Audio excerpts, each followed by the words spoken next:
Isang lihim na antingero ang ama ni Patio sa kanilang baryo. Musmus pa lamang ang binata, naririnig na niya ang mga kwento mula sa ama tungkol sa mga kakaibang nilalang. Ang mga kwentong yon ang nag-udyok kay Patio para sundan ang yapak ng manong na si Nardo. Gustong-gusto ni Patio ang ideya ng pagiging antingero. Sa katunayan, matagal na niyang pinag-aaralan ang mga bagay-bagay tungkol doon. Palihim niyang binabasa ang mga libro ng kanyang ama. Kung minsan, tinatangka niya ring hawakan ng mga nakasabit na anting-anting sa kwarto na matanda. Pero madalas na hindi niya yon mahawakan dahil ang sabi ng kanyang ama, umaalma ang mga anting-anting kapag alam nilang hindi ikaw ang nagmamay-ari sa kanila. Naintindihan ni Patio yon dahil alam niyang parang may sariling buhay ang mga anting-anting. Yun ang mga bagay na pinagkakaloob sa iisang tao lamang. Wala nang ina si Patio. Namatay raw ang kanyang ina nang magkaroon niyo ng malalang sakit. Yun ang sabi sa kanya ng amang si Nardo. Namulat man sa walang inang pamilya, lumaki namang maayos si Patio. Nag-aaral at nakikipagsabayan sa mga binatilyong may mga nanay. Patio, ginalaw mo na naman ba yung gamit ko sa kwarto? Naabala ang paggawa ni Patio ng kanyang takdang aralin nang lapitan siya ng ama sa kanilang maliit na sala. Anong gamit, Tay? Yung mga libro ko. Hindi mo naman magagalaw ang mga anting-anting dun eh. Inayos ko lang. Magulo po eh. Tusot mo, bulok. Sabi mo na lang ang totoo. Hindi na ba kita pipigilan sa gusto mo eh. Kasi Tay, matagal ko nang gustong maging antingero eh. Nahihiya lang ako magsabi sa inyo kasi hindi naman ako kasing galing ninyo. Lumapit ang kanyang ama. Tinabihan siya nito sa upuan at inakbayan. Anak, wala namang problema sa akin kung gusto mong sundan ang mga yapak ko. Pero ang mga anting-anting ay hindi pumipili ng mga among wala pa sa hustong edad. Huwag ka magmadali. 19 ka pa lang. Pag nakalagpas ka ng 21, pwede mo na silang hanapin. Bakit ba kasi may edad pa na basihan eh? Hindi ka maniniwala kapag sinabi ko sa iyo na ang mga batang antingero madaling malinlang ng kasamaan. Kumakampi sila sa masasama sa kaunting panguutulang sa kanila. Hindi naman po ako ganun eh. Di mo rin masasabi. Maraming kabataan noong araw ko ang nasilo sa kapangyarihan ng anting-anting. Ayun, naligaw ng landas. Bumuntong hininga na lamang si Patio. Alam niyang kaligtasan lang din niya ang iniisip ng ama.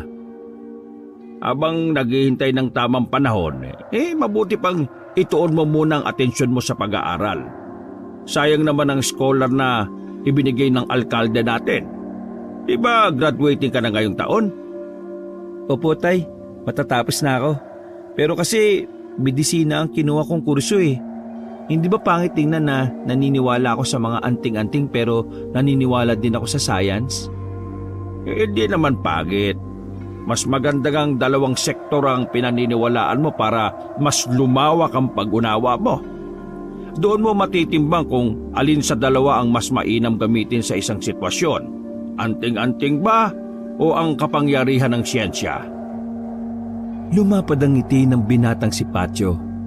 Masaya siya dahil hindi nakapagtapos sa pag-aaral ang ama, ngunit mas matalino pa yon sa mga tatay na nasa kanilang baryo. Ay sige na, lalabas na muna ako ha. May kukunin lang akong manok kay kumpadre. May maihandaman lang tayo sa 15 taon niyang kamatayan. Tinapik na siya ng ama sa balikat. Paglabas noon ay isinandal ni Patio ang likod sa sandalan ng upuan. Ay nako. 2 taon pa. Hindi na ako makapaghintay na maging kagaya ni tatay. Ano kaya magandang nickname? Patyong Pogi. Patyong Supot. Huwag na nga lang. Matagal pa naman eh. Ginawa na lang muna ni Patio ang kanyang takdang aralin. Kinabukasan na rin kasi kaagad ang pasahan nun. Inabot na siya ng gabi. nagluluto na rin ang kanyang ama ng mga sandaling yon. Isang buong manok lang ang handa nila at mga kakanin na binili pa sa sentro ng bayan. Simple lang naman din kasi ang buhay nila. Hindi naman sila mayaman pero kahit papaano, simentado ang bahay nila kahit isang palapag lang. Pagkatapos niyang gumawa ng takdang aralin ay humarap na silang dalawa ng ama sa altar. Nagtirik sila ng kandilang puti. Dinasalan nila ang larawan ng kanyang ina at pagkatapos ay nag-alay sila ng pagkain. Cecilia, malaki na ang anak mo. Pero huwag ka mag-alala. Inaalagaan ko siya ng mabuti. Nay, malapit na po ako makapagtapos. Lahat ng yun dahil sa inyo ni tatay. Mahal na mahal ko kayo, Nay. Bago pa kami magkaiyakan dito kami kakain na muna ha. Natawa na lang din si Patio. Masaya silang kumain ng ama nung gabing yon. Ang perpektong eksenang yon ang naglalarawan sa masayang samahan ng dalawa. Ang magandang imahe nila sa pagkainan bago mabalot ng lagim ang lahat. Dakong 9:00 ng gabi, daladala ni Patio ang isang plastik ng pagkain. Pinuntahan niya ang kanyang kaibigang si Tukek. Ang kaibigan niyang muntika ng ma-kick out sa school dahil nahuling ng boboso ng guro. Langyaan naman talaga Ano bang problema mo? Tawag ka ng tawag. Iritadong lumabas ng bahay ang lalaking si Tukek. Magulo pa ang buhok nito na parang kagigising lang o kababangon lang sa higaan. Bibigyan lang sana kita ng pagkain kasi death anniversary ni nanay. Pero parang masama yung timpla mo kaya uwi na lang muna ako. Oy! Eka, sandali. Sakto dating mo pre. Hindi pa kasi ako nakakain kaya masama ang mood ko Agad na inagaw ni Tukek ang pagkain at inalalayan si Patio na makapasok sa kanilang bakuran. To naman, matampuin. Pero kumusta ka naman? Ayos ka lang ba? Hindi ka naman malungkot? May konting lungkot pero siyempre, ayos lang naman ako. Ang mahalaga naman sa akin wala nang sakit at hirap na nararamdaman si nanay kung nasaan man siya ngayon. Ayos lang yan pre. Buti nga ikaw, may tatay kang responsable Tatay ko, walang kwenta. Uy, naan mo nga boses mo. Baka mamaya mabugbog ka na naman Pero, maiba tayo. Kumusta na nga pala yung pangarap mong maging antingero? May anting-anting ka na ba? Alam ni tatay ang tungkol doon. Ang sabi niya, kapag nag-21 raw ako, saka pa lang ako pwedeng makagamit ng anting-anting. Agoy! Di nga ka. Ano pa nga bang magagawa ko? Di sundin yung sinabi niya na huwag ako magmadali. Ay, sayang. Sayang? Bakit sayang? May paggagamitan ka sana ng anting-anting mo pre. Ha? Sino? Kanino? Sa ano? Atin lang muna ito May kaklase kami pre. Weirdong babae siya. Maganda. Kaso, di ko type Parang timang. Uy, makinig ka muna. Maganda nga siya, pero parang may kakaiba siyang pagkatao. Ang kumakalat sa room namin, aswang, yung pamilya na kaklase namin yun. Ano? Aswang? Paano nyo naman nasabing aswang yun? May katibayan ba kayo? Basihan. Baka mamaya chismis lang yan. Mabigat din na kasalanan ng pagbibintang, no? Ito nga kasi. Napapansin kasi namin na tuwing makakakita siya ng rosary o krus sa school, hindi siya mapakali. Siya nga yata yung nagtanggal ng krus sa section namin Tapos, alam mo ba pre, biniro siya ng isa naming kaklase na si Raulo. Hinagisan niya ng bawang yung babae. Yung babae, parang nabaliw, namutla, iyak ng iyak. Ang sabi ng iba, baka allergic sa bawang. Pero ang sabi ng iba naman, baka aswang. Hindi ako kumbinsido sa mga ganyang detalye, no? Dapat maaktuhan nyo. Saan ba nakatira yung kaklase nyo na yan? Walang nakakaalam binuntaan ng isa naming kaklase yung address na ibinigay niya sa school pero iba naman ang nakatira dun eh. Ako, medyo kay nahinala nga. Pero ikaw, mag-ingat ka ha. Kasi kung totoong aswang nga yun, baka madamay ka. Sa pagkakaalam ko, bababangis yung mga yan. Parang tao rin ko mag-isip, tuso at mapanlin lang. Kaya sana, kung may anting-anting ka na, may maasahan na ako. Hindi pa nga pwede kaya umasa ka na lang muna. Napalingon si Tukek nang marinig ang galit na boses ng kanyang ama. Uy, sige na pre, pasok na muna ako sa loob. Baka galit na naman yung batugan na yun. Nagmamadaling bumalik sa loob ng bahay ang binata. Si Pacho naman ay umuwi na lang din nung oras na yon. Kahit na papaano, nagkaroon ng espasyo sa utak niya ang mga sinabi ni Tukek. Aminado siyang interesado siya sa mga aswang. Sa dami na kasi ng nilalang na nakakalaban ng kanyang ama, aswang na lang ang hindi pa nababanggit ni Nardo kahit noong bata pa siya. Naghahasa ng itak ang kanyang ama na makauwi na siya sa kanila. Komportableng nakaupo naman si Nardo sa mahabang upuan habang seryoso sa ginagawa. Tinabihan niya ang ama at saka pasimpleng nagtanong. Tay, may aswang pa ba ngayon? Napatigil sa paghahasa ang manong at agad na nag-angat ng tingin kay Pacho. Bakit mo naman naitanong yan? Wala lang, kasi napansin ko lang mula nang bata pa ako, lagi mo lang nakukwento sa akin yung mga kapre, demonyo, multo, mangkukulam, mangbabarang, at kung ano-ano pang nilalang. Pero yung aswang, hindi ka nagbabanggit sa akin ng ganon. Sabihin mo nga tay, wala ka pa bang nakakalabang aswang? O hindi ka lang talaga nagkukwento sa akin ng ganon? Tumingin sa malayo ang manong at tinusok ang itak sa lupa. Ang totoo niyan may mga nakalaban akong aswang noon pero matagal na kasi silang wala eh. Kumbaga sa mga gamit, matagal na silang phase out. Ibig sabihin, malabong may aswang pa ngayon? Mismo. Ganun ba? Napaisip si Pacho na baka nagkakamali lang ng hinala si Tukek at ang ilan pa nilang kaklase. Dahil kung matagal nang wala ang mga aswang, malamang ay hindi rin aswang ang kaklase nila Tukek na babae. Bakit ba? Interesado ka rin ba sa kanila?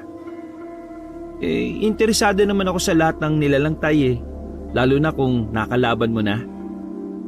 Sa lahat ng nakalaban ko, sila ang pinakamahirap. Misa kasi, hindi mo malalaman kung tao ba sila o aswang Kahit ang pinakamagalingang antingero ng Luzon, nung araw nadali ng aswang. Naisip ko lang, mas maganda siguro kung dalawa na tayong antingero tay. Kung gusto mo talaga maging antingero, dapat handa ka na sa mga nakakatakot na nilalang Tulad ng alintay. Katulad na lang ng mga demonyo sa gubat. Tumango-tango ang binata. May napansin namang siyang sugat ng ama sa bandang kaliwang braso. Nakabenda kasi yon. Alam niya na kapag may benda ang ama, otomatikong may sugat sa loob nun. Oh, saan niyo nakuha yung sugat na yan, tay? Eto. Sa pasyente ko sa Burgos. Sinapian ng kapre. Ayun, nakadampot ng kutsilyo. Nahagip ako Pero daplis lang. Malayo sa bituka. Ayos lang naman ako. Linisin ko, tay. Di na kailangan. Antingero ko, Pacho. Matagal na oras bago ko tuluyang masaktan. Tinuro pa ng kanyang ama ang mga anting-anting na nakasabit sa leeg nito. Bukod pa roon ang mga anting-anting na nakasabit sa loob ng silid ng ama. Natapos ang usapang yon pero pakiramdam ni Pacho ay meron talagang hindi sinasabi ang kanyang ama. Kilala niya si Nardo. Hindi yun makatingin sa mata kapag nagsisinungaling. Kinabukasan ay maagang pumasok ng unibersidad ang binata. Nasa ika-4 na taon na siya sa kanyang kurso kaya naman todo ang kanyang pagsisikap. Nang nasa gate na siya ng kanilang paaralan ay bigla siyang hinila ni Tokek. Iisa lang din kasi sila ng pinapasukan. Huy, kumakahila naman to, parang ginawa akong bata eh. Pre, ayun oh, si Luisa. Siya yung sinasabi ko sa yung pinaghihinalaan naming aswang. Unang tingin pa lang ni Patio, may naramdaman na kagad siyang kakaiba. Hindi niya maipaliwanag ang bigla ang pagbigat ng kanyang pakiramdam. Lalo na nang napatingin sa direksyon nila ang babaeng si Luisa. O di ba pre? Ang scary, di ba? Sa puntong yon, unang beses lang sa probinsya nilang yon na may isang tao na talagang naging dahilan para tumayo ang balahibo ni Patio. Palagay niya may kakaiba sa babae. Pero hindi niya inisip na aswang yon dahil na rin sa sinabi ng kanyang ama. Ang sabi ni tatay matagal nang patay ang mga aswang. Wala na sila sa henerasyon natin. Ano? Hindi porke antingero papa mo Uy, bibig mo nga. Alam mo namang lihim lang yung pagiging antingero niya Buwang ka talaga. Ay, sorry. Inalis muna ni Patio sa isip ang kaklaseng babae nila Tokek. Itinoon na lang muna niya ang atensyon sa klase. Matapos ang isang subject, nagkaroon ng emergency meeting ang mga professor. Naiwan na naman sila sa silid na walang ginagawa. Kaya naman, naisipan na lamang ng binata na matulog. Kahit na maingay, nakaidlip si Patio. Nananaginip pa nga siya na nasa sementeryo na pala siya. Nasa kalagitnaan siya ng sementeryo at may mga boses siyang naririnig. Tila ba tinatawag siya ng mga kaluluwa na pumunta roon. May naririnig siyang salita. Isang salita na katunog ng burger. Nang magising siya, nasa gilid na niya si Tokek, may hawak na 2 burger habang ginigising siya. Burger! Uy! Burger! Gising! Yun na pala ang naririnig niya, pero hindi pa rin niya makakalimutan ng mga misteryosong boses. Malakas ang kutob niya na merong pahiwatig ang mga yon sa kanya. Ikaw na lang ang nandito. Mga kasama mo nasa kantin na. Break time na Pambihira, nakatulog pala ako. Tinanggap ni Patio ang isang burger at kinain. Akala niya libre pero bigla siyang siningil ni Tokek habang may nakakalukong ngiti. Mabilis na lumipas sa mga oras at uwian na naman. Paglabas ni Patio sa gate ay hinila na naman siya ni Tokek. Isa pang hila mo, hihilahin ko na yung junior mo. Kainis ka. Sama ka sa akin. Oh, saan na naman ba? Sundan natin si Luisa. Buwang ka ba talaga? Gusto mo maireklamo tayo? Hindi naman tayo magpapakiti. Aalamin lang natin kung saan siya nakatira para malaman natin kung talaga bang aswang siya o hindi. Ang kulit mo naman. Tara na! Ayun na siya Wala nang nagawa si Patio ng pwersahan na siyang hilahin ng kaibigan. Sinakyan na lamang din niya ang trip nito. Sinundan nila ng palihim ang dalaga. Habang tumatagal, paunti ng paunti ang tao sa kalsada. Hanggang sa dumating na nga ang puntong sila na lamang ang naglalakad doon. Tignan mo, nakakatakot na sa daan na to. Matataas ang puno tapos yung magkabilang gilid gubat na kapag pinasok mo. Wala rin pose ng ilaw. Tapos walang gaanong dumadaan. Kung iisipin mo, bakit siya dadaan dito? At parang ang lakas-lakas ng loob niya. Kasi aswang nga siya. Tukik, pre, naniniwala ako sa aswang, alam mo yan. Pero sabi nga ni tatay, matagal nang wala ng mga aswang. Paano nga kung yun lang ang akala niya? Paano nga kung mali ka rin? Wala namang mawawala. Mawawala tayo, buwang. Pwede tayong makulong sa ginagawa natin pagsunod sa babae na yan Baka isipin yan, manyakis tayo. Naku ba, makisakay ka na lang. Huwag kang basag trip. Biglang lumingon sa likuran ng babaeng si Luisa. Dali-daling gumilid ang dalawa at nagtago sa halamanan. Mabilis ang tibok ng puso ng dalawa. Para silang aatakihin. Yan na nga ba sinasabi ko Halos 1 minuto silang nagtatago doon. Nang magkaroon na ng lakas ng loob, ay sumilip na sila. Wala na ang babae sa kinaroroonan nito. Buong akala nila ay lumiko na ang babae sa kaliwang daan. Dali! Nasa kaliwa na yun! Naku naman talaga, mapapahamak tayo nito eh. Ako ba ang sinusundan niyo? Nagulat ang dalawa nang marinig ang tinig ng babae sa kanilang likuran. Nanlalaki ang mata nitong nilingon si Luisa. Kalmado lang ang dalaga, pero tila kakaiba ang ngiti nito sa kanilang dalawa. Mukhang may gusto yata kayong sabihin sa akin. Ha? Anong sinusundan ka namin? Hello? Sino ka ba? Bakit ka namin susundan? Yun nga rin ang gusto ko malaman eh. Bakit niyo ako sinusundan? Miss, hindi ka namin sinusundan. Ang totoo niyan, iisa lang naman kasi tayo ng direksyon ng pupuntahan eh. Nahiya lang kaming lumapit sa iyo kasi baka isipin mo na masamang tao kami, lalo na sa ganitong lugar. Hindi naman bago na may mga masasamang loob dito. Kung pamilyar ka sa mga nangyayari dito, marami na kasing napapahamak dito eh, karamihan babae.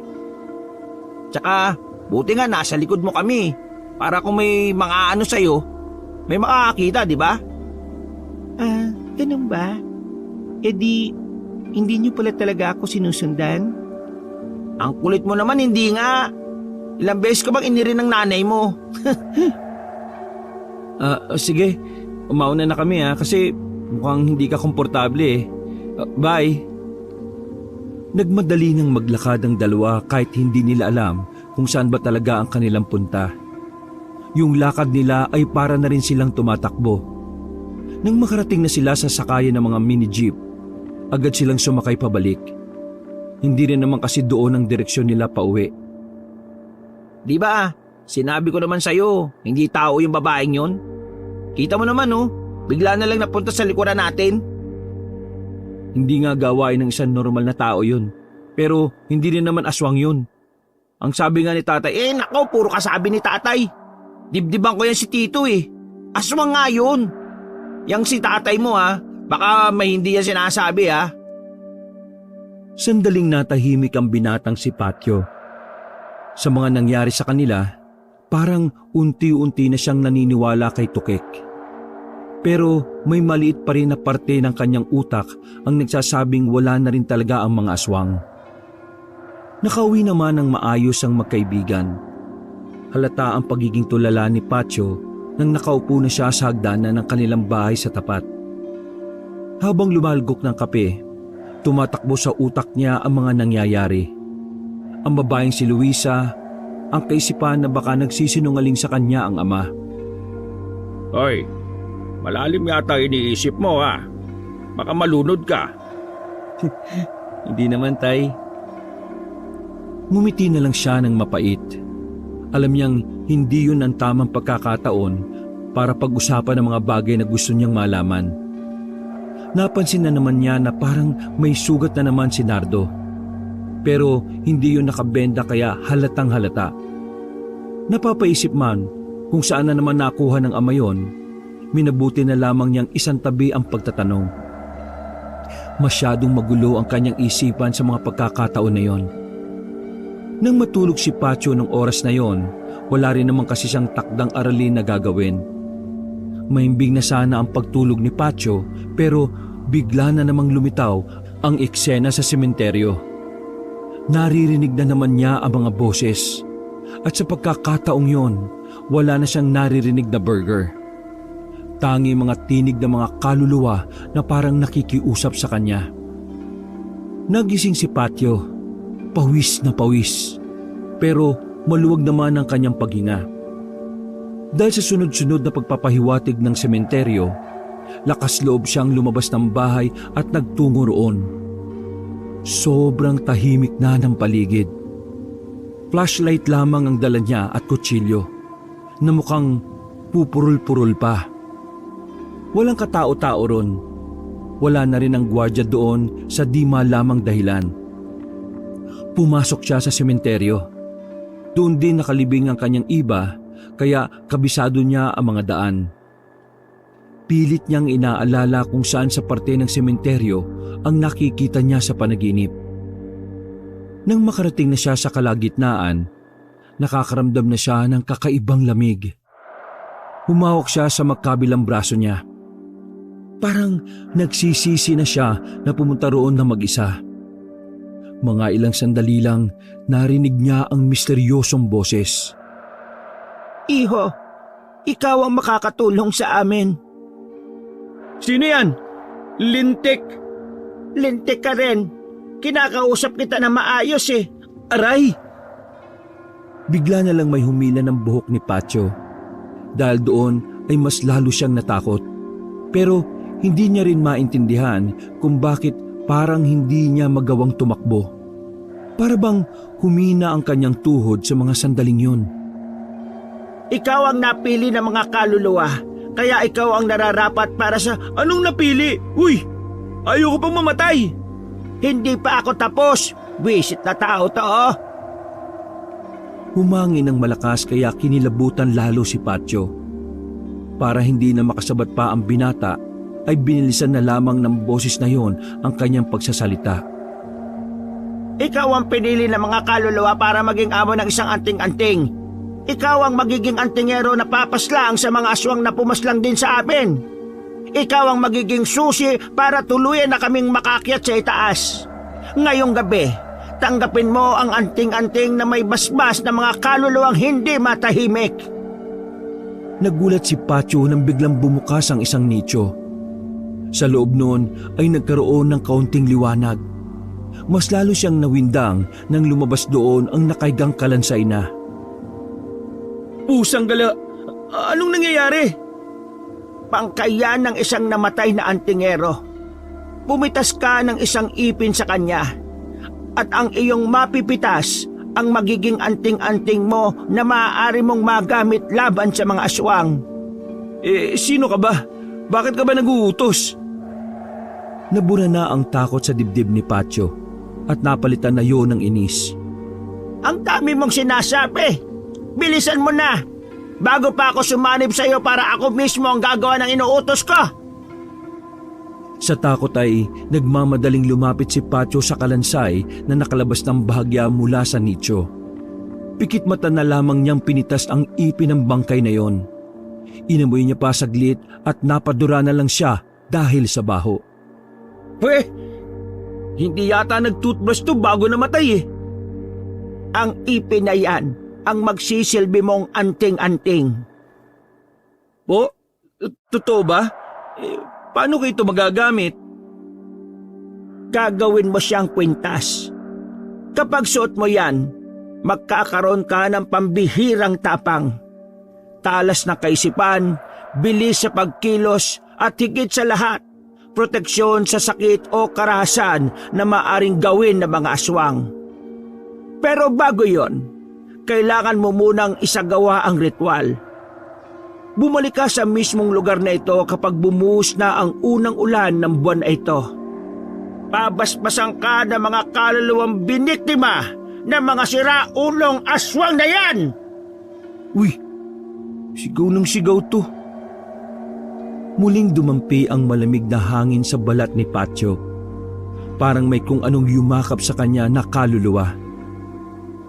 Iho, ikaw lang ang pag-asa namin para makaalis na kami rito. Nakikiusap ako sa iyo. Paslangin mo ang mga aswang.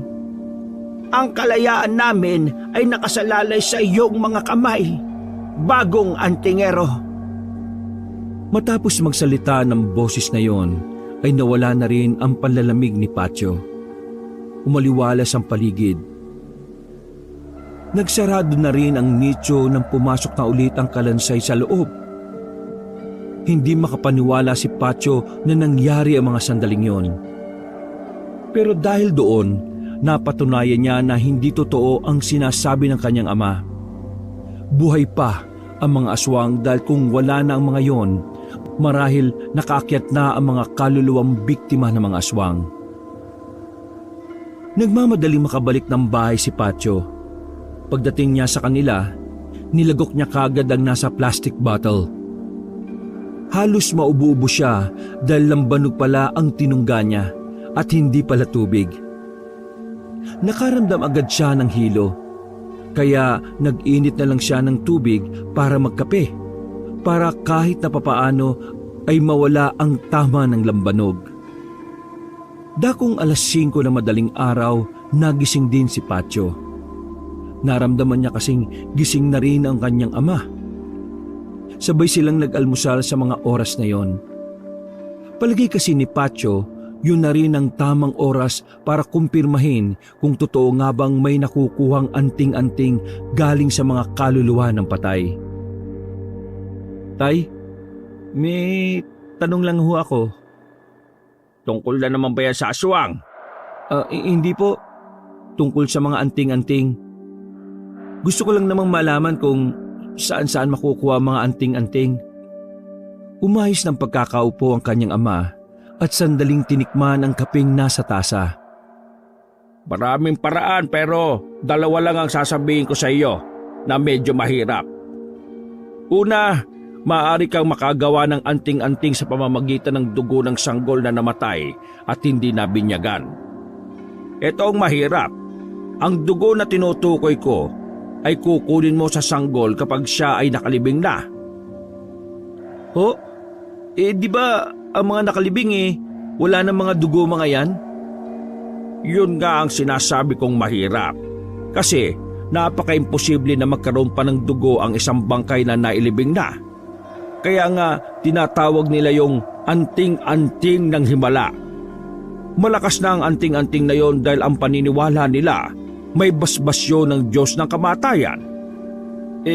Ano naman yung isa pa? Ang anting-anting na nakukuha naman mula sa kaluluwa sa sementeryo. Ang mga kaluluwang hindi matahimik na napatay ng mga hindi pangkaraniwang nilalang, nakakabuo sila ng anting-anting na mula sa parte ng katawan ng bangkay. Sinasabing mailap sa pagpili ang mga kaluluwa dahil nakasalalay ang kalayaan nila sa magiging tagumpay ng magiging amo ng anting-anting. Kapag ikaw ang napili nila, ibig sabihin, ikaw talaga ang nararapat. Malakas din ang anting-anting na yon. Dahil ang paniniwala naming mga antingero, ang anting-anting na binigay nila ay may basbas mula sa kabilang buhay. Napapatango na lamang si Patyo sa mga sinabi ng kanyang ama. Dito na niya napatunayan na lehitimong anting-anting nga ang pinagkaloob sa kanya ng mga kaluluwa. Bakit? Gusto mo bang makuha yung dalawang yon? Umiling-iling si Patyo habang nakangiti. Siya nga pala tay, baka gabihin ako ng uwi mamaya. May kailangan lang akong asikasuhin tungkol sa isang project namin. Bakit? Bagsak ka ba? Paano naman ako babagsak matalino ko kagaya nyo. Mana ka sa akin syempre. Inakbayan na lamang ni Nardo si Patyo. Habang si Patyo naman ay palihim na hawak sa bulsa ang ngipin ng bangkay na tinuturing niyang kwintas. Nang sumapit na ang umaga, umalis na rin siya sa bahay para pumasok. Nakasabit na sa leeg niya ang kwintas na merong ngipin. Wala pa namang nararamdaman na kakaiba si Patyo. Kaya naman naging maganda ang takbo ng araw ng binata. Pansamantala niyang nakalimutan ang mga bagay na tungkol sa aswang. Nakafocus si Patyo sa kanyang pag-aaral. Tila ba perpektong araw na sana yon para sa kanya. Alas 7 na ng gabi nung lumabas siya sa kanilang paaralan matapos ang meeting nilang magkakaklase. Habang naghihintay siya ng masasakyan sa tapat, natanong naman niya sa kabilang kalsada ang babaeng si Luisa. Nauna nang umuwi si Tokek nung oras na yon, kaya wala siyang dahilan para sundan ng babae. Pero sa hindi malamang dahilan, naramdaman ni Patyo na tila nanginginig ang suot niyang kwintas. Hinawakan niya yon at napaisip habang nakatingin din sa babae. Dahil ba ito sa presensya ni Luisa? Kung ganun, aswang talaga siya. Nang naibalik ng binata ang kanyang tingin sa kinaroroonan ng dalaga, ay wala na yun doon. Katakatakanan na wala na lang yun ng bigla. Nagmamadali na lamang na makauwi si Patyo. Kahit nasuotan niya ang kwintas, nakakaramdam pa rin naman siya ng pangamba. Palagay ni Pacho ay hindi pa rin talaga gumagana ang suot niyang anting-anting. Yun ay dahil hindi pa nangyayari ang unang ulan ng buwan. Hindi pa siya ganap na anting-anting, pero nararamdaman ko na siya. Umarko ang ngiti ng binata. Nang makauwi ay nakita niyang naghahanda na ang kanyang ama. Ang sabi kasi nito sa kanya, may pupuntahan na naman yung pasyente. Isang lalaki raw na pinaglalaruan ng demonyo. At tanging ang anting-anting lang daw ni Nardo ang makakatalo sa nilalang. Naniwala naman si Pacho sa sinabi ng ama dahil madalas namang umaalis ng alanganing oras ang manong. Tay, aalis ka na? Tumingin sa oras ang kanyang ama at tumiling. Mamaya pa, bakit? Wala lang. Gusto ko lang sabihin na mag-ingat kayo. Pagkatapos nilang kumain, bigla na lang umulan ng malakas. Naalala ni Pacho ang sinabi sa kanya ng misteryosong boses ng ginang. Nagmamadali siyang nagpaalam sa ama. Nagdahilan na lamang siya na maliligo sa ulan. Tumakbo si Pacho papunta sa sementeryo. Pinuntahan niya ang mismong lugar na pinagkunan niya ng anting-anting. Mga ilang sandali lang, kahit napakalakas ng ulan, ay klarong-klaro sa kanya ang tinig ng misteryosong boses. Nagbalik ka! Kailangan ko ang anting-anting. May nakita kong aswang eh. Sigurado ko na aswang talaga siya. Kaya sige na, tulungan niyo ako maging ganap na anting-anting na to. Natatay ka na ba? Huwag kang magmadali. Napatago sa likuran ng nicho ang binata nang biglang kumulog ng malakas. Sunod-sunod na kidlat din ang nangyari. Nakaramdam ng takot si Pacho dahil baka matamaan siya. Pero maya-maya lang ay narinig na niya ulit ang mga boses ng kaluluwa. Ilang sandali lang ay naramdaman niya ang kakaibang init sa kanyang kwintas. Parang napaso na rin ang balat niya kahit na basang-basa na ang kanyang katawan. Makakalayas ka na! Ha? Yun na po yun? Biglang kumidlat ng malakas kaya napatakbo na lamang si Pacho paalis. Palabas na sana siya ng sementeryo nang makita niya ang amang si Nardo na kapapasok lang. May dalang parang espada ang kanyang ama. Iba ang aura ng manong noon ng mga sandaling yon. Kaya naman agad na nagtago si Pacho. Lihim niyang sinundan si Nardo. Walang kamalay-malay ang kanyang ama na nasa likuran siya. Hanggang sa makarating na sila sa kagubatan. Hindi alam ni Pacho ang lugar na yon. Yun ang unang pagkakataon na nakarating siya roon. Anong ginagawa rito ni tatay sa ganito kalakas na ulan? Isang malaking palaisipan para sa binata ang ginagawa ng kanyang ama. Sa porma pa ni Nardo ay parang meron itong kalaban. Kaya naman nakaramdam na ng hindi maganda si Pacho.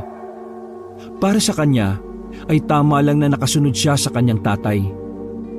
Mga ilang sandali pa, tumigil si Nardo sa kalagitnaan ng gubat.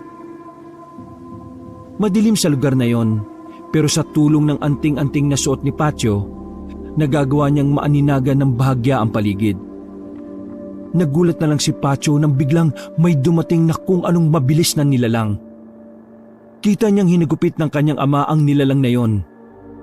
Tinamaan ni Nardo ang hinihinala ni Pacho na aswang. Nang bumagsak ang aswang, pinagtatataga pa yon ni Nardo. Pero hindi pa pala roon nagtatapos ang lahat. May mga nagdatingan rin na 3 aswang. Na tulad nung una, mabilis ding kumilos yon. Dahil sa madilim na kinalalagyan nila, nahirapan si Nardo. Tinamaan ng mga kalmot ang manong hanggang sa mapaatras na ito. Pero lumalaban pa rin yon kahit na sobrang alanganin. Nang mapansin ni Pacho na maaaring ikamatay na ng kanyang ama ang sandaling yon, hindi na siya nagdalawang isip pa. Tumakbo siya palapit doon at dinampot ang nabitiwang espada ni Nardo. Tila ba may kung anong enerhiya ang dumaloy sa katawan ng binata. para din itong isang bihasa pagdating sa paghawak ng espada. Nagawa nitong tamaan ng 3 aswang kahit na madilim sa kinalalagyan nila. Bagay na ikinagulat naman ni Nardo. Sugatan ng 3 aswang kaya napilitan na lamang ang mga yun na umalis. Biglang tumayo si Nardo at hinawakan ng anak sa braso. Patyo, paano mo nagawa yon? Umilaw ng bagya ang suot-suot ni Patyo na anting-anting. Dahil doon, naintindihan na kagad ni Nardo ang nangyari. Hindi to makapaniwala na nakuha ni Patyo ang isa sa mga makapangyarihang anting-anting. Kaya ka pala nagtatanong sa akin Pero bakit hindi mo sinabi sa akin na nasa iyo na ang anting-anting na yan? Bago sagutin ni Patyo ang tanong na yon, ay mabilis na silang umalis. Naganap sila ng masisilungan. May mga sugat ka, Tay? Ayos lang ako. Hindi naman ito malalim Ngayon, sabihin mo sa akin, kailan mo pa nakuha yan? Noong nakaraang gabi lang po, dahil sa paulit-ulit na panaginip na nasa sementeryo ko. Pumunta ako ron. Nakarinig ako ng mga boses. Para nila akong tinatawag Hanggang sa pinagkalooban na nila ako ng ipin ng isang bangkay. Ang sabi sa akin ng misteryosong boses ng babae, bumalik ako kapag sumapit ang unang ulan ng buwan. Para daw yun mabasbasan at maging ganap ng anting-anting. At ito na nga ako ngayon. Suot ko na ito at hindi ko akalain, Tay, na ganito pala kaganda ang anting-anting na ito. Hindi ko rin nakalain na pipiliin ka nila kahit wala ka pa sa hustong gulang. Tay, sabi ng mga kaluluwa, pinatay sila ng mga aswang Taliwas yun sa sinasabi mong wala ng aswang sa henerasyon na ito. At yung nangyari kanina, hindi ba aswang yun? Kaya sabi mo na sa akin, Tay, bakit ka kailangan magsinungaling? Huminga ng malalim ang Manong. Kahit nakatagilid ay ramdam ni Patyo na malungkot ang mukha ng kanyang ama. Dahil ayaw kong malaman mo na araw-araw na nasa panganib ang buhay ko. Hindi totoong dumadayo ako para manggamot. Hindi naman ako albularyo. Ang trabaho ko, puksain ang mga masasamang elemento. Natakot ako na baka kapag nalaman mo kung ano ang mga nakakalaban ko, ay ilagay mo rin ang sarili mo sa kung saan ako naroroon. Hindi ko kakayanin kapag nawala ka. Pero Tay, antingero na rin ako. Pinili ako ng mga kaluluwa para kalabanin ng mga aswang na yun. Kaya sana, hayaan mo kung samahan ka sa laban na to. Nag-aaral ka. Gusto ko na ituon mo ang atensyon mo sa pag-aaral. Kaya ko naman pagsabihin, Tay Isa pa, malakas ang kutob ko na kailangan nila ako para makalis na sila sa sementeryong yun. Kailangan ko mapatay ang mga aswang na pumatay sa kanila. Pakiramdam ko, yun ang pinakamisyon ko, Tay Pero Patyo, nangako ko sa iyong ina na hindi mo sasapitin ang sinapit niya. Anong ibig niyong sabihin, Tay? Siguro, ito na ang tamang panahon para malaman mo ang tunay na nangyari sa nanay mo. Hinawakan ni Nardo ang anak sa balikat. Patyo, anak, hindi totoong namatay ang nanay mo dahil sa sakit. Namatay siya noon nang sumalakay ang mga aswang. Wala ko sa tabi niya noon. Inabutan ko na lang siyang duguan. Sinabi niya sa akin na huwag kong ipalam sa iyo ang nangyari. Dahil alam niya na mababalot lang sa galit ang puso mo habang lumalaki ka. Tumulo ang luha ni Patyo ng mga sandaling yon. Sa kabilang banda, nabuhay ang matinding galit niya para sa mga aswang. Buong buhay niya, naniwala siyang mapayapang pumanaw ang kanyang ina. Pero sobrang layo pala ng iniisip niya sa totoong nangyari. Patawarin mo ako kung inilihim ko yon sa iyo. Yun ang huli niyang habilin sa akin. Tay, hayaan niyo akong sumama sa laban niyo. Gusto kong tumulong para makuha ni Inay ang hustisya na para sa kanya. Pero anak, laban ko ito. Tay, laban ko rin to. Isa rin ako sa mga nagmahal kay nanay Kaya karapatan ko makapag-ambag para makuha ang hustisya na para sa kanya. Hindi naman kita mapipigilan dahil may anting-anting ka na. Ihingi niyo na lang ako ng tawad kay inay dahil susuwiin ko ang habilin niya. Pero sa ngayon, magkasama na tayong lalaban, Tay. Hindi pwedeng mag-isa ka lang. Patyo, tandaan mo, mapanganib ang landas na tinatahak ko. Alam ko yun, Tay. Pero pakiramdam ko talaga, ito rin ang kapalaran na nakalaan para sa akin. Tay, may alam akong dapat nating atupagin. Dapat atupagin? Ano yon? Nagmamadali na silang makabalik sa kanilang bahay. Ginamot na muna ni Patyo ang mangilang-ngilang sugat ng kanyang ama. Sa gabing yon ay nagkasundo na ang dalawa. Pero nanatiling lihim pa rin ang pagiging antingero nila. Kinabukasan ng umaga, maagang nakarating si Patyo at Tukek sa kanilang paaralan. Exam week kasi nila nung araw na yon. At isa pa, inagahan talaga nila dahil maulan. Habang naglalakad sa pasilyo ng kanilang eskwelahan, natanaw ni Patyo ang dalagang si Luisa. Papasalubong yon sa kanila. Si Tukek naman ay agad na napakapit sa kanya.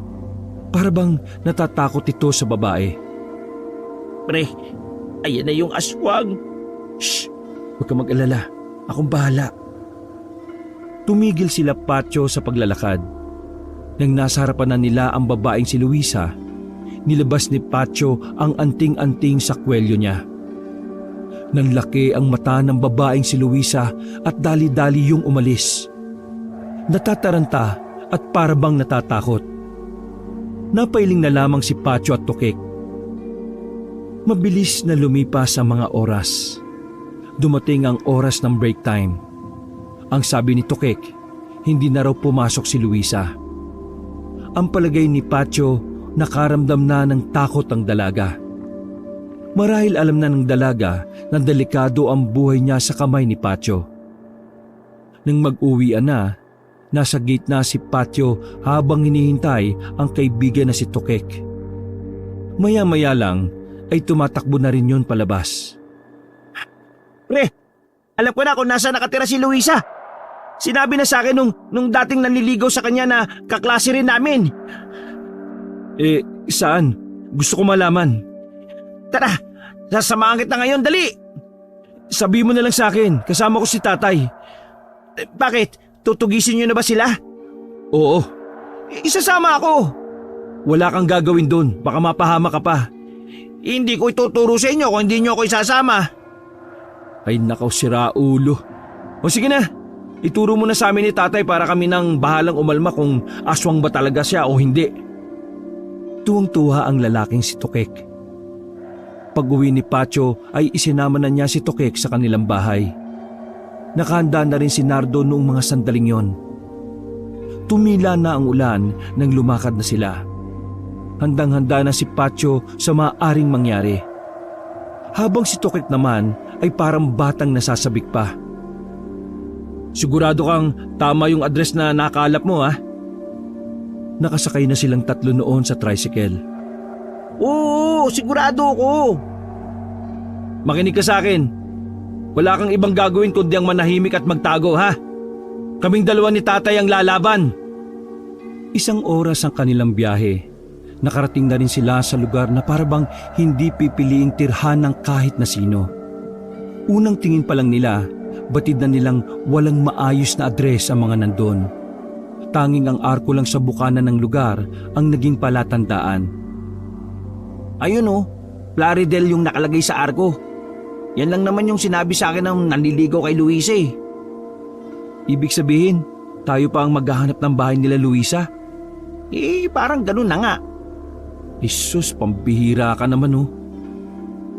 Bumuntong hininga na lamang si Patyo, pero wala naman siyang magagawa kung yun lang talaga ang alam ni Tukek. Pumasok sila sa loob ng lugar na yon. Halos 5 minuto na silang naglalakad. Pero wala pa silang nakikitang bahay kahit na isa. Puro halaman at puno lamang ang nasa paligid. Maging si Patyo ay nakakaramdam na rin ng bigat. habang si Tokek naman ay kulang na lang pumasok na sa loob ng bulsa ni Patio. Takot na takot yon. Parang nagsisisi na yon na sumama pa siya sa mag-ama. Tiningnan ni Patio ang kanyang ama. Kalmado lamang si Nardo. Halatang sanay na ang Manong sa mga ganoong sitwasyon. Naisip tuloy ni Patio na baka maraming beses nang nakarating ang kanyang ama sa mga nakakatakot na lugar. Tokek, lumikod ka lang ha. Huwag kang mauna. Baka mauna ka pang mamatay. Agad na sumunod si Tokek. Natawa na lang din si Patio sa sinabi ng ama. Pinagpatuloy pa nila ang paglalakad. Bagot na si Patio dahil kalahating oras na silang nasa daan. Pero wala man lang silang makitang buhay. Maya-maya lang, napatigil sila nang makakita ng mga bakas ng paa sa lupa. Sinundan nila ang mga bakas na yon hanggang sa lumiko na sila sa lihis na daan. Meron silang napasukan na parang iskinita. Masikip ang daan. Sumutsuot pa sila sa mga nagtumbahan na mga puno. Hindi nagtagal, uminit na ng bahagya ang kwintas ni Patio. Sinyalis lamang yon na may aswang na nasa malapit sa kanila. Kaunting lakad pa nila ay natanaw na nila ang isang bahay. May liwanag sa loob. May tao din sa bakuran. Tay, ayan na yun. Nagpaparamdam na yung anting-anting ko. Kung ganun humanda ka na. Tukek, dito ka lang ha. Kahit na anong mangyari, wag na wag kang aalis dito. Paano kung kapag patay na kayo? Hindi pa rin ako aalis. Sira ulo. Tungik ka talaga, Tukek. Malamang umalis ka na. Huminga ng malalim si Patio. Humawak siya sandali sa anting-anting niya. Inilabas na rin niya ang espadang manipis na pinahiram sa kanya ng ama. Mapapalaban tayo, kaya mag-ingat ka. Ikaw rin, Tay. Naglakad ang dalawa palapit sa naturang bahay. Nang nasa harapan na sila ng bakuran, napatingin ng mga naroon. Nagtataka. Nagkaroon ng pangamba sa kanilang muka nang makita ang hawak ng magamang antingero. Magandang gabi ho. May gusto lang ho kaming itanong. Nandito ba si Luisa? Isang uugod-ugod ng matandang babae ang lumapit sa kanila. Sa pagkakatansya ni Patio ay nasa edad 80 na yon. Kuba na kasi ang matanda at halos matutumba na kung wala lang itong dalang tungkod. Ninang Luisa ang kailangan din niya. Hindi namin siya kilala. Si Luisa nag-aaral sa school namin. Kaklase siya ng kaibigan ko. May nakapagsabi sa amin na... Hindi na naituloy ni Patio ang kanyang sasabihin nang makitang lumabas ang dalagang si Luisa sa bahay. Oh, ayun pala si Luisa oh. Nabigla ang dalaga nang mamukaan si Patio. Takot na takot ang babae at nagtago pa sa likuran ng isang lalaki. Anong kailangan niya sa apo ka? May tatanong lang kami. Ang isasagot niya ay oo o hindi. Kapag oo, pwede siyang mapahamak. Pero kung hindi ang sagot niya, pwede rin siyang mapahamak. Kasi ang ibig sabihin lang nun, nagsisinungaling siya. Nagbago ang reaksyon ng matanda. Baka sa mukha nito ang namumuong galit. Nararamdaman na rin ni Patio na anumang oras ay magkakagulo na. Napatingin ang binata sa mga planggana na nakakalat sa bakuran. Kitang-kita niya ang katawan ng tao na pinaghati-hati ang naroon. Isang matibay na ebidensya na ang mga nakatira doon ay mga aswang. Kung sino man kayo, pagsisisihan niyo na pumunta kayo rito. Tingnan natin kung sino magsisisi ngayong gabi. Nagulat na lamang si Nardo nang biglang inamba ni Patio ang hawak na espada. Tinaga niya agad na matanda sa bandang balikat.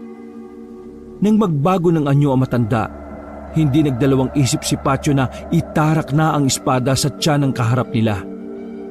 Paghugot ni Patio ng espada ay saka naman ang pagbagsak na matanda. Dilat pa ang mga mata nito. Dahil sa ginawa ni Patio ay naggalit ang mga nasa bakuran. Kabilang na si Luisa na sa mga pagkakataong yon ay iba na rin ang itsura. Pabihira ka naman anak. Hindi mo naman sinabi na mainipin ka. Nagtalikuran na ang mag-ama. Kapwa nakataas na rin ang kanilang mga armas. Naglabasan na rin ang iba pang mga aswang na nanggaling sa loob ng bahay. Pumalibot ang mga yun sa kanila. Pero wala namang nararamdaman na kaba si Patyo. Bawat maliliit na detalye ng galaw ng mga aswang, misteryosong naririnig ng binata. Palagay niya, gumagana na ang anting-anting. Hindi na hinintay pa ni Patyo na umatake ang mga aswang. Siya na mismo ang unang tumakbo palapit sa mga yon. Sumunod naman ang kanyang ama. Nagtalunan sa bubong ang ibang aswang habang ang iba naman ay hinarap sila. Sinubukan ng isang aswang na sugatan si Patyo gamit ang matatalas na kuko. Pero nagulat ang mga aswang nang hindi man lang nadaplisan si Patyo. Para bang dumulis lang ang kuko ng aswang. Malakas na anting-anting ang gamit ng anak ko. Kahit anong gawin nyo, hindi kayo makakasugat. Ngayong gabi, ipapaintindi ko sa inyo kung bakit nauso ang salitang kamatayan. Parang biyasang mandirigma si Patyo na muling lumusob sa mga aswang. Isa-isang pinagpapapatay ni Patyo ang mga aswang na malapit sa kanya. Habang si Nardo, tumayo na lamang sa gilid nang matapos patayin ang isang aswang. Naubos na agad ni Patyo at Nardo ang nasa ibaba. Matapang na tumingala si Patyo at tinutukan ng espada ang mga nasa bubungan. Luisa! Bumaba na kayo dyan! Ano ba kasalanan namin sa inyo? Lahat kayo mga aswang ay mga salot. Tingnan nyo, karne ng tao ang kinakain nyo. Pumapatay kayo ng tao para lang mabuhay. Isa pa, kayo mga aswang ang dahilan kung bakit nawala ang nanay ko. Kaya lahat kayo, papaslangin namin. Wala kaming kasalanan sa iyo. Kung kumakain man kami ng karne ng tao, yun ay dahil doon kami nabubuhay. Hindi ka pwede magrasyon ng ganyan. Walang tamang dahilan para pumatay ka ng mga inosenteng tao. Mga aswang kayo. Matagal na kayong nampepeste sa sangkatauhan. Hindi ako papayag na kahit sa henerasyon ko, manggugulo pa rin kayo. Nak, kalma lang. Mag-focus ka. Tumangon na lamang si Patyo sa kanyang ama. Alam kong kilala nyo supremo ng mga aswang. Kung ituturo nyo sa amin kung nasaan sila, hindi namin kayo papaslangin. Hindi namin kilala yan. Walang aswang sa probinsyang ito ang hindi nakakakilala sa supremo ng mga aswang. Kaya huwag kang magkaila-iha. Tama ng daldal. Kung ayaw mo magsalita, kausapin mo na lang tong espada ko. Biglang pinukol ni Patyo ang espada sa direksyon ng dalaga. Pero isang lalaki ang humarang at tumama sa kanya yon. Walang sinayang na pagkakataon na mag-ama. Dali-dali silang sumampa sa drum at umakyat sa bubungan. Marahas na hinugot naman ni Patyo ang espadang nakatarak sa lalaking aswang. Magbabayad kayong lahat! Magbabayad kayo! Bagyang lumaki ang katawan ni Luisa sa mga pagkakataong yon. Hindi inakala na mag-ama na may iba bago pa pala ang itsura ng dalaga. Gayon din ang ibang aswang na nasa bubungan. Mas pumangit pa ang mga loko. Iba na to, Patyo. Paanong iba na? Bigla na lang humaba ang buhok ni Luisa. Gumapang ang buhok ng babae patungo sa paanan ni Nardo. Kumot! Tinaga ni Nardo ng espada ang buhok kung kaya't nakawala siya roon. Ang ibang mga aswang naman, sabay-sabay na lumusob sa kinaroroonan ni Patyo. Sa hindi malamang dahilan, hindi makagalaw si Patyo. Sumakit din ng bahagya ang kanyang ulo. Nakaramdam din siya ng hilo. Ang nasa isip ng binata, gumagamit na ng itim na salamangka ang mga aswang. Sa kanyang pagkakaalala, ang mga ganoong aswang na kayang gumamit ng mga salamangka ay ang mga aswang na inaral ang gawain ng mga mangkukulam. Nadumog na mga aswang si Patyo. Nahulog siya sa ibaba at pinagtulungan ng mga aswang na yon. Patyo! Dito ka lang, tanda! Gumapang muli ang buhok ng dalaga. Pero inilabas ni Nardo ang isa niyang anting-anting. ang anting-anting na tutulong sa kanya para hindi siya mahawakan ng aswang. Ang kulit mong kubot ka! Hindi na nakatiis si Nardo. Lahat na ng anting-anting na dala niya ay isinuot na niya. Kaya kahit na anong gawin dito ng mga aswang ay parang hindi yun tinatablan. Isa akong mabangis na antingero. Lahat ng anting-anting nasa akin na. Kaya hindi mo ako kakayanin. Sinugod ni Nardo ang babae. Hindi kaagad nakagalaw si Luisa kaya agad niya yung nahiwa sa dibdib. Samantala, nagtalsika naman ang mga aswang nang muling bumangon si Pacho. Wala itong kasugat-sugat kahit na makailang ulit pa itong saksakin at kalmutin. Isa-isang pinagsasapak ni Pacho ang mga aswang. Pinagbababali niya ang leeg ng mga yon na parabang bumabali lang siya ng sanga ng puno. Pagkatapos, pinuntahan na rin ni Pacho ang kanyang ama. Naroon din si Luisa na nakahandusay, hindi makagalaw at hindi makatayo. Ngayon, iha, mabili ka. Sasabihin mo kung nasaan naglulungga ang supremo ninyo o mamamati ka ngayon ng tuluyan. Kiusap! Wag! Nasaan ang supremo ng mga aswang? Sasabihin ko na, nasa bundok ng Mabaho, panorte. Dadaan kayo doon. Ang ika-4 na bundok. Sa baba nun, nandun ang baryo na pinamumunuan niya. Naroon ang lahat ng aswang. Madali ka naman palang kausap eh. O tara na, tay. Tumalikod ang dalawa. Naglakad na sila paalis pero bigla na lamang tumaas na naman ang buhok ng dalaga. Nasa akto nga atake ulit yon pero biglang pinukol ni Nardo ang espada. Tumusok ang espada sa ulo ng babae. Napailing na lamang si Nardo at Pacho. Ay nako, sayang tong babaeng ito. Kapalaran na talaga niya mamatay. Sayang, exam pa naman namin bukas. Naubos ng mag-ama ang mga tao na naroon. Pinasok pa nga nila ang loob ng bahay para siguraduhin na wala nang natira pang aswang. Ibinalik nila ang mga bangkay sa loob ng bahay sa kanila sinilaban. Si Supremo na ang isusunod natin, Dak. Ubusin natin ang lahat ng aswang, tay. Para sa lahat at para kay inay. Umalis ang dalawa sa bakura na yon.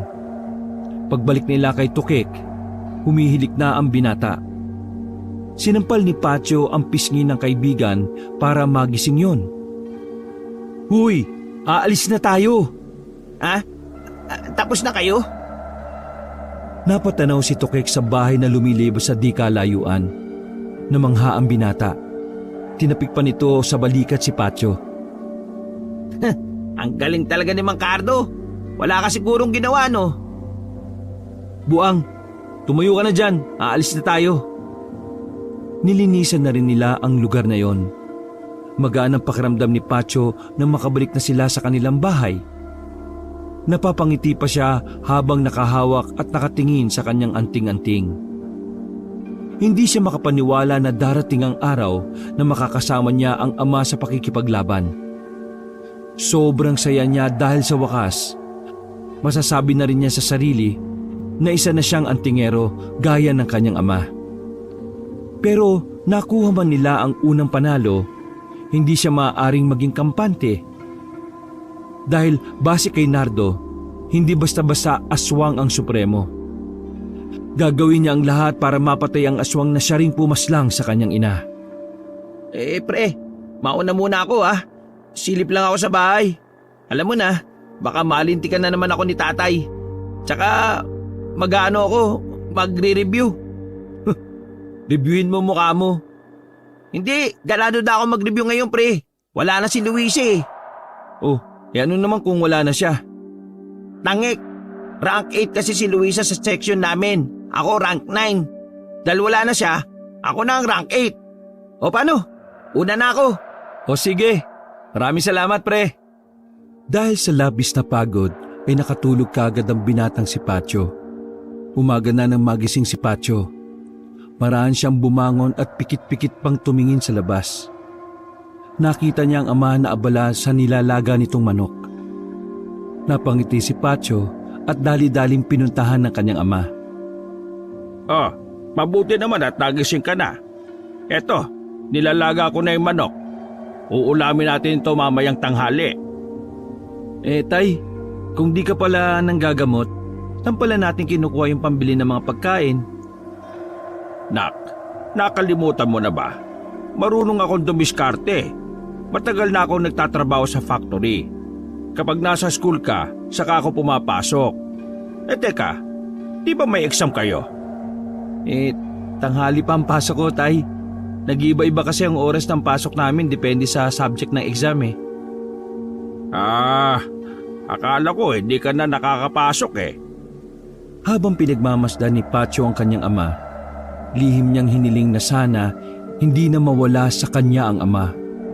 Na sana habang buhay na silang magkasama. At higit sa lahat, hiniling niya na sana ay palagi lang silang masaya. Sumapit ang tanghali. Naganda na rin si Pacho para sa kanyang pagpasok. Naluto na rin ang ulam na manok. Sabay nilang pinagsaluhan ng ama ang pagkain. Punong-puno ng saya ang sandaling yon. Pakaramdam nga ni Pacho ay may kakaiba sa oras na yon dahil parang napaka-perpekto ng lahat. Na parang wala silang iniisip na panganib na sobrang saya nilang nag-uusap. O paano, Tay? Mauna na ako ha. Mauna ka na. Nako, bata ka pa. Natawa na lamang si Pacho sa birong iyon ng kanyang ama. Umapir pa siya kay Nardo bago siya umalis. Paglabas ng bakuran, kumaway naman ang manong na si Nardo. Nakaguhit ang malapad ng ngiti sa mukha nito. Masigla si Pacho na naglalakad patungo sa sakayan ng mini jeep. Marami siyang nakakasalubong noong tanghaling yon. Sa kanyang paglalakad, isang matandang lalaki ang kumausap sa kanya. Maayos ang itsura ng matanda. Unang tingin pa lang, masasabi na agad ni Pacho na may kaya sa buhay ang matanda. Puti ang buhok ng matanda at ganun din ang bigote at balbas nito. Maayos ang suot na parang dadalo sa isang kasal. Ang tungkod naman nito ay kulay ginto. Sa palagay ni Pacho, nasa edad 80 na rin yon. Iho, maaari ba ako magtanong? Huminto ang binata at kinausap na maayos sa matanda. Pwede naman po. Ano po bang itatanong ninyo? Saan ba rito ang baryo ng Miguel? Nasa loob na po kayo ng baryo ng Miguel, Lolo. Ay, ganun ba? Meron kasi akong pupuntahan na kaibigan. Ang sabi lang sa akin malapit daw sa barangay hall ang bahay niya. Malapit na ba ako roon? Pumasok po kayo sa kantong yon. Diretso lang po at matatanaw niyo na kagad yung barangay. Ay nako, maraming salamat iho. Buti na lang at sinagot mo ako. Karamihan sa napagtatanungan ko di ako sinasagot Iniisip kasi nila na mayaman ako kaya iniiwasan ako. Diyos ko, may kaya lang naman ako sa buhay pero hindi pa ako mayaman. Pero maraming salamat iho ha. Ang swerte ng tatay mo dahil may anak siyang magalang at hindi suplado. Sana mas mahaba pa kayong magkasama ng tatay mo. Paano? Tutuloy na ako. Sandali, saan nga ulit? Sa pangalawang kanto po, pasok kayo. Tapos, diretso lang. Malapad ang ngiti ng matanda na magpaalam na yon sa kanya. Sandaling napailing si Pacho. Para kasing may naramdaman siyang hindi niya mapaliwanag. Agad niyang hinawakan ang kanyang anting-anting. Hindi naman yun umiinit. Wala yung kahit na anong sinyalis man lang na masama. Dahil doon, nasiguro ni Pacho na normal na tao lang yung matanda. Iniisip niya lang na baka dala lang ng mga nangyari kaya nagiging tamang hinala na siya palagi.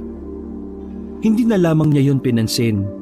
Sumakay na rin siya sa mini jeep at saka bumiyahe patungong eskwelahan. Ganado si Pacho nung araw na yon. Sa sobrang saya niya ay nagawa niyang sagutan ng lahat ng dapat sagutan sa exam. Partida, hindi siya nagbabasa-basa. Malakas ang hinala ni Pacho na dahil din sa anting-anting kaya parang nadagdagan ng kanyang katalinuhan. Mabilis na natapos ang kanilang exam. Gabi na nang makalabas ang binata sa kanilang paaralan. Sa hindi malamang dahilan, bigla na lamang kinabahan ng binata. Kaya sa halip na kakain pa sana siya sa malapit na lugawan, mas pinili na lamang niyang umuwi. Mabilis lang ang biyahe kaya nakarating siya kagad sa kanilang baryo. Habang naglalakad, palakas ng palakas ang kanyang kaba. Mas lalo pang binilisan ni Pacho ang kanyang mga hakbang. Hindi kalaunan, nasa tapat na siya ng kanilang bahay. Pinagmasdan niya ng maigi ang bakuran. Wala namang kahina-hinala doon. Nakaayos naman ang mga gamit sa labas.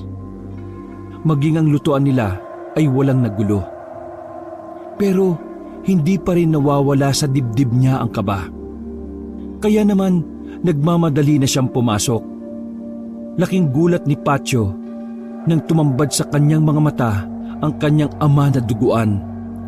Nakasandal sa kanilang dingding at may dugong lumalabas sa bibig.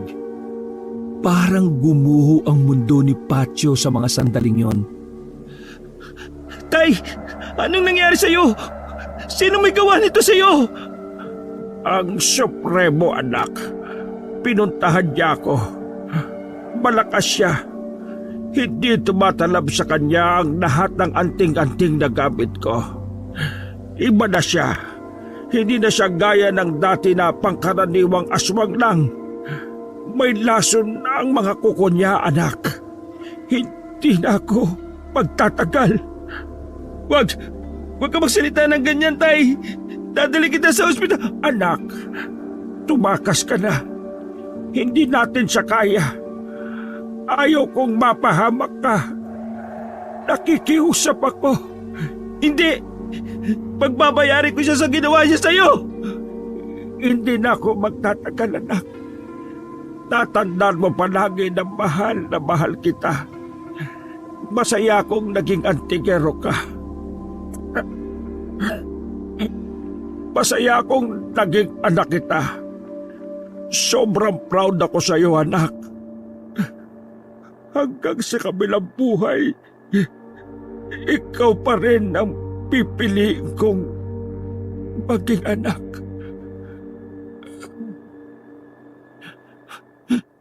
Itay!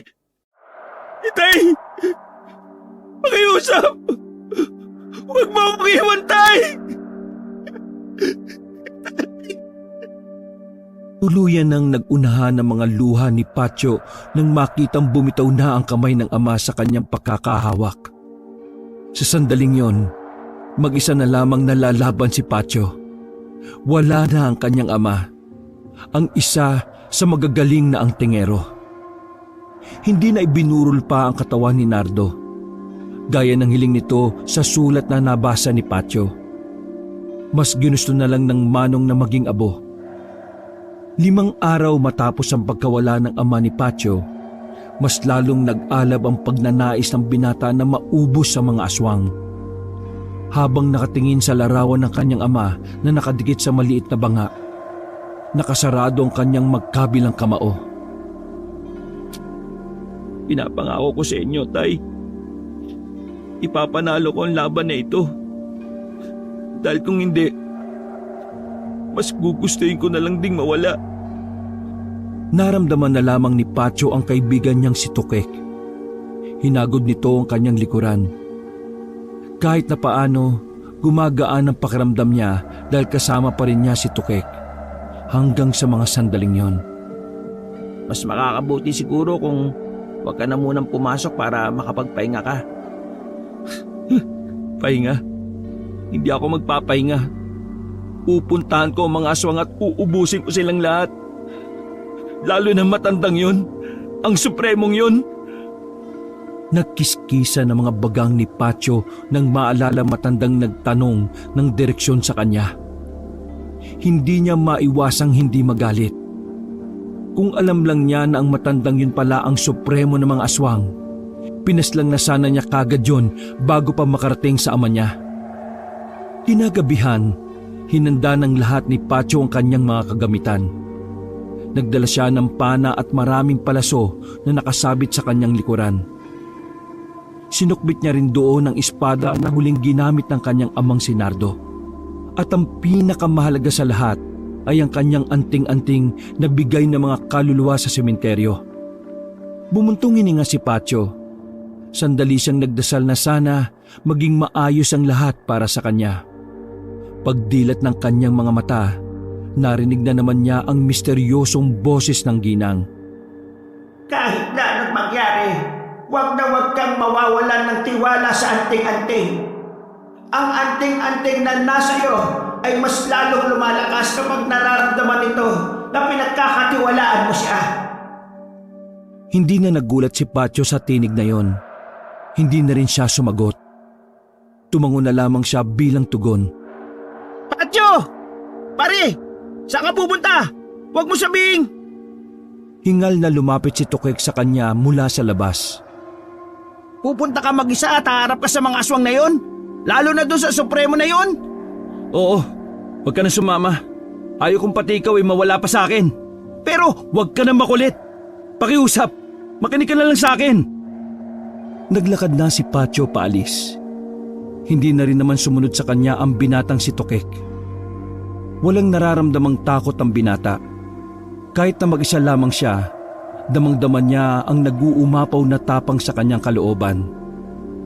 Nilakbay niya ang kagubatan patungo sa Norte Damaso. Tinakbo niya ang daan para mas mabilis siyang makarating doon. Kaya 3:00 pa lang ng madaling araw ay nakarating na siya roon. Bungat pa lang ng baryo ay may mga aswang na kagad siyang nakita. Walang sabi-sabi niyang pinaghahataw ng espada ang mga yon. Kakaiba na rin ang bilis na pinapakita ni Pacho na talagang walang sinabi ang bilis ng mga aswang. Wala pang kalahating oras, pumalibot na ang mga aswang sa kanya. Nang sabay-sabay na umatake ang mga yon, sabay-sabay ding nagsibagsakan ng mga aswang. Sa isang iglap, naubos niya ang mga yon. May mga natira pa naman, pero natakot na sa kanya. Ilang sandali lang ay lumabas na rin ang tinatawag na Supremo ng mga aswang. Yun na matandang nakausap niya sa daan. Kita na tayo, iho. Pero sa puntong ito, iba na ang gusto kong itanong. Pwede ko bang malaman kung ano ang pakiramdam na mawala ng ama? Saka ko na yan sasagutin kapag napatay na kita. Lulusob na sana si Pacho nang maramdaman niya na parang bumigat ang kanyang pakiramdam. Pagtingin niya ulit sa matanda, nakaramdam siya ng sobrang takot.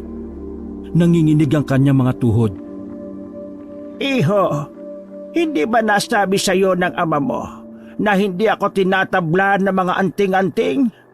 Ibig sabihin lang nun, tatablang ka nito. Biglang lumapit sa kanya ang matanda at kinalmot si Pacho ng mahaba. Lumabas agad ang malapot na dugo mula sa mahabang hiwa. Napaluhod ang kanyang kaliwang tuhod. Hindi. Bakit ngayon pa? Bakit ayaw mong makisama? Pabulong niyang sabi sa anting-anting. Iho, ako ang supremo ng mga aswang. Marami na akong napaslang na antingerong malalakas. Tingin mo ba kakayanin mo ako? Samantalang di hamak na mas malalakas sa iyo ang mga pinaslang ko. Pagangat ni Pacho ng tingin sa matanda, kulay itim na ang lahat ng mga mata nito. Mas makakapal din ang mga ugat sa mukha nito. Diretso na rin ang tayo nito at medyo nagkalaman ang katawan.